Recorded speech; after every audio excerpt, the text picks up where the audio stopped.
So let's talk about your songwriting now.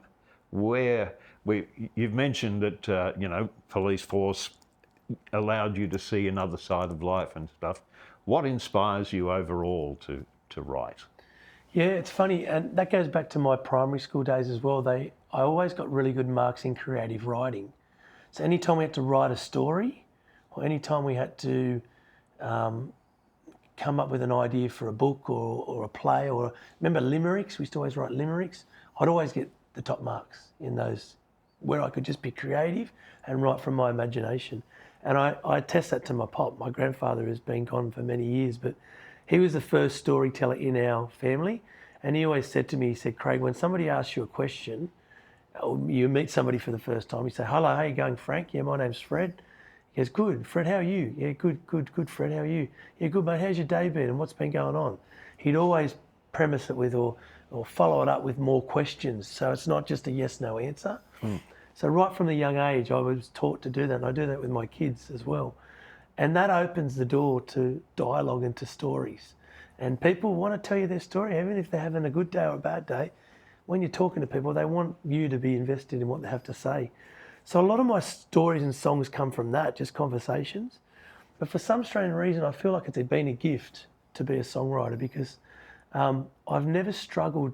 Like I get like sort of quietly confident when I'm around other songwriters or artists who say I struggle with songwriting. I say, you got an hour? Come on, let's go write a song. And Paul McCartney can do that. Yeah. Like he can just write songs at the drop of a hat. I mean, there's documented history of those guys writing hits for all these other people in the early days of the Beatles at parties, and they take that and they take the song, and all of a sudden the Easy Beats have got a hit. Exactly. Yeah. I'm not saying they're always hits, but I've never had trouble putting pen to paper. And it's not always music. It's often I dream stuff as well, and I think it up. Like if I even last night I dreamt this really strong melody, and it was like almost like a song, somebody singing to me, like it was an artist singing me a song, but it's me, it's my song, so I can grab that if I'm awake enough, you know. So yeah, I just. Do you keep a notebook beside the bed, or? I used to be. I've got a bag at home which is I call my pot of gold, and it's got a lot of handwritten stuff. It's got tapes, like tape recorder with a cassette tape. It's got about 9 or maybe 20 cassette tapes of just full song ideas. But now I've resorted to the iPhone. So my iPhone is just like a stream of ideas and song ideas. We're coming back from doing the Emotionless film clip with Matt from Broken Hill. I was looking at last night. We wrote a song. I said, Matt, grab your guitar. And he was just riffing out. So we've got to get a few more just country bangers. I want some up-tempo country bangers. I listened to it last night. It's great. So that's another song we can... Yeah. And we were writing that on the way home. I was driving, concentrating, kids, concentrating. Yeah. But I remember doing that, and you got to jump when the inspiration's there, because if you don't jump, you lose it. And there's nothing worse than losing a good idea, especially a song. Unfortunately, as you know as well, Cam, sometimes it does come at 3 a.m, or when you put your head down finally, and you've got to get up and just push through it. So. Yeah, and you can't sleep because it's running through your head. Yeah, you do that. A lot of artists also get stuck in, there are artists I could mention, but I won't, that they're just bro country. Others, every song they write is a love song, or it's a breakup song. You don't do that. You're very versatile in what you write about. Yeah, thanks for saying that. I don't want, this album has to be of different colours and different ideas, different emotions. That old saying, music is what feelings sound like. We've got a lot of emotions. We don't just have love and partying. We have, there's my song on my first album, Black Angel, was written specifically when I went to 13 to 14 suicides in the police. And I was struggling emotionally as an artist and as a person, as a young man trying to find his way. And my partner's in the car, she's crying because a month before that her brother had killed himself. And this is a 12-hour shift. So I woke up the next morning and it just fell out of me. And everyone knows my music as Black Angel is my most powerful song. Now I don't play it that often because it brings up a lot of strong emotions and a lot of pain in people's lives, but it's still a great song. And I think, I want to be that. I want to evolve. Like, I love Luke O'Shea. I think he's evolved. I've seen him evolve from my world into himself as just a pure artist. Yeah. And I want to be that when I'm in his league of years. Not saying he's old, but when he's older, I want to be that guy as well. People go to go see Craig Woodward's solo show or his acoustic show at the Songwriters Club or whatever. Sure. I think I've still got a lot to learn, and I think sometimes the only thing I do, which it's not a bad thing, I am a pop guy. Like I write hooks. I'm a pop guy, which is a good thing. But I think sometimes with songwriting you can be less poppy. And Mr. Caswell would probably agree certain things of that. Like I know when I read some of his comments. Yeah, I think the problem is now that once upon a time you could have a song on an album and that would sell the entire album for you. Yes. Now you can't do that. With the advent of Spotify, Apple Music, etc., people will listen to the tracks and they might buy 2 tracks off a 10-track album. Yeah, there you go. And so therefore it's a difficult thing to put tracks on there that are purely album tracks because they might get looked over. Yeah, that's right. Because people are looking for that commercial hook. That's right. Yeah, exactly. Yeah. Yeah, and I mean this album is definitely going to be hooky based and good songs and groove. I'm focusing on drums, the way the drums are moving in some of the songs. But I mean something like Silver Lining Dream, that's done really well for me. I play it anywhere, anywhere from the Anzac Day celebrations right through to this weekend at the carols, the local churches' carols, and everyone loves that song. And I think, but that's an album song. That's like it would not necessarily be posted as here's my big single. It needs retrospect and needs people to sit back and listen to the words and the chord progression that I've written, and so I think this year I've got to still chase that hook-based music, but yeah, it's kind of you're right. Like that's why I'm not skeptical, but it's a bit of the unknown albums now. It's a funny world we're in. Is it even worth doing an album? Like I'll do this album, but I've already got 3 or 4 singles that I know I will probably release, not even on albums post that. I just want to do a really good album. I just want to have another album. So do you want a theme running through the album? Good question. You got me there because I was only thinking that the other day.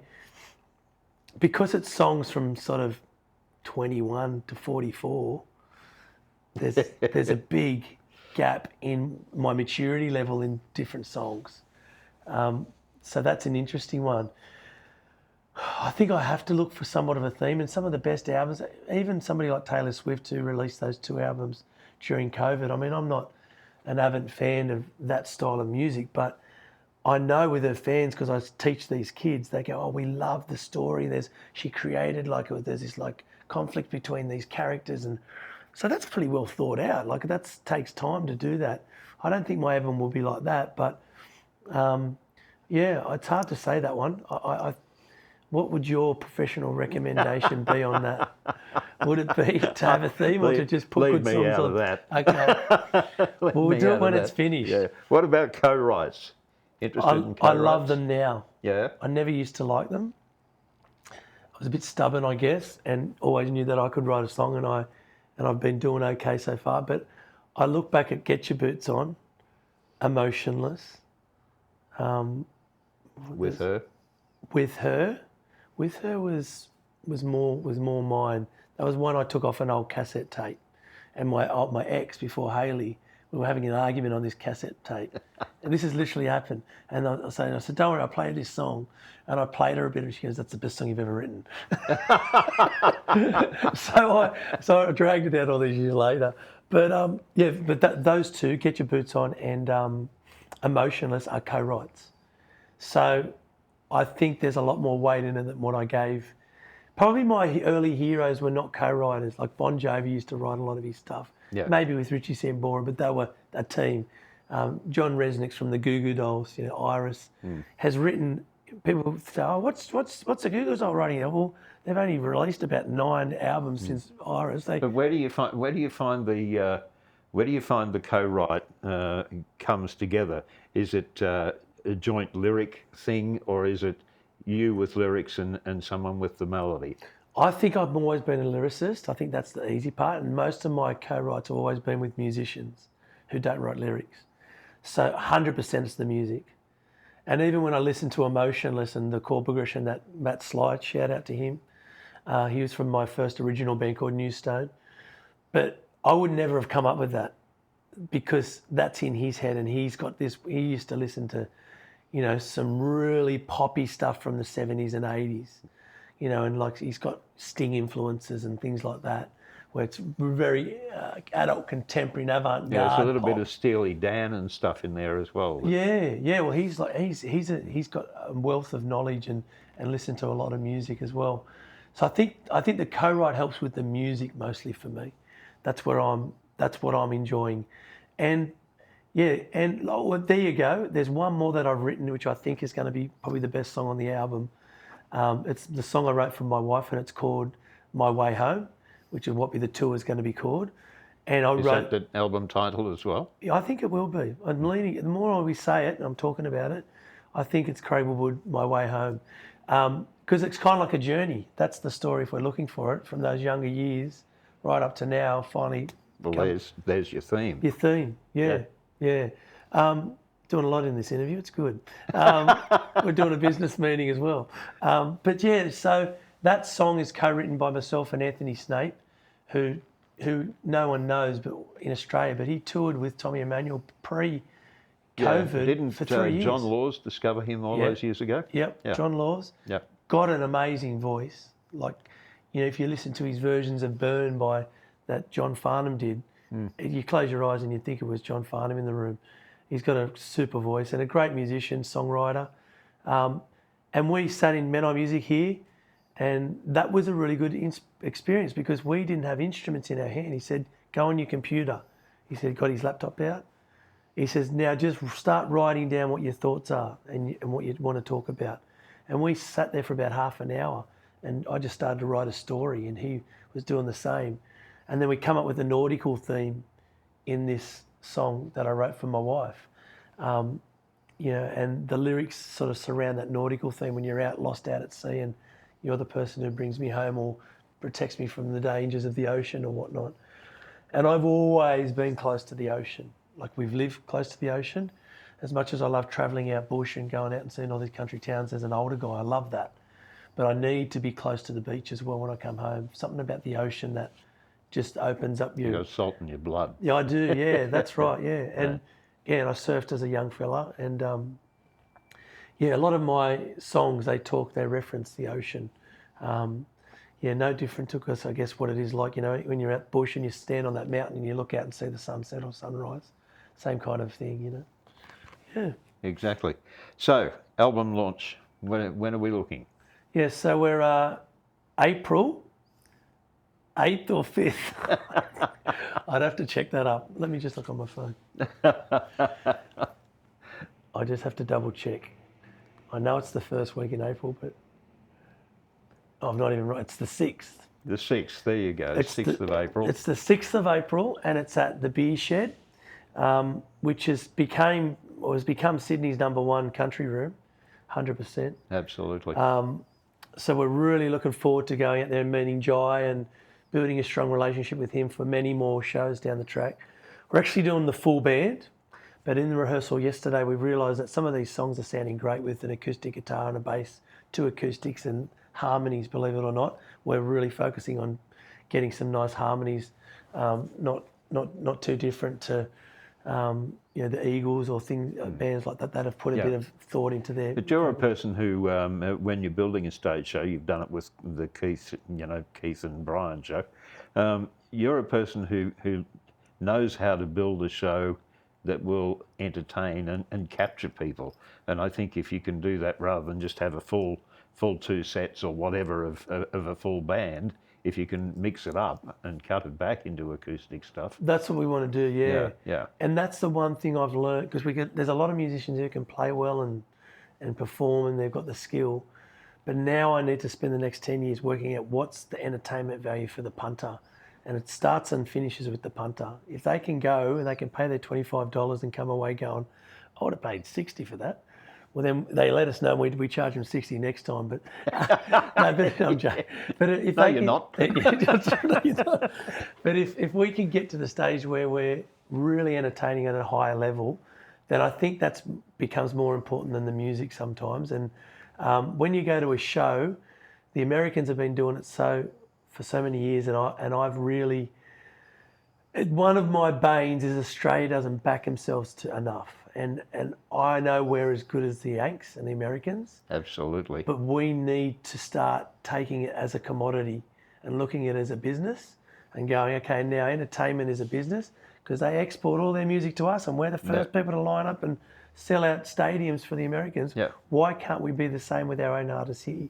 So we should be, because we've got great songwriters. So how do you view the country industry in particular in Australia? Yeah, I think early days I had a love-hate relationship with it because I never felt like I was really that accepted. But the last year, 2 years probably, I feel like everyone knows me now, which is a great thing. You go to the Golden Guitar nominations. Woody, how you going? It's always quite warm, and it is a family.